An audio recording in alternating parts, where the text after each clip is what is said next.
Hello বন্ধুরা, welcome to my channel. দেখতে পাচ্ছ এই বাড়ি ঢুকলাম মাত্র এখনই। এই দেখো, এটা আমার বাড়ি বন্ধুরা। ফ্রিজ আছে, এদিকে টিভি আছে, বড় টিভি। এইদিকে আলমারি আছে, আরেকটা আলমারি আছে, আরেকটা আলমারি আছে বন্ধুরা। দেখতে পাচ্ছ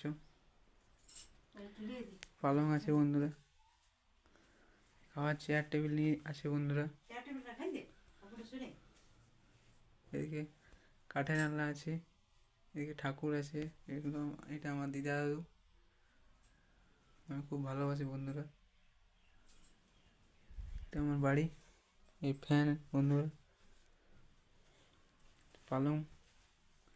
আরেকটা বাড়ি হয়েছে বন্ধুরা নতুন, এখনও কিছু কাজ বাকি আছে। এটা হলো আমাদের বাড়ি। এটা হলো গ্যাস, দেখতে পাচ্ছ এখানে গ্যাস আছে। আমার সাইকেল আছে রুমটা বন্ধুরা।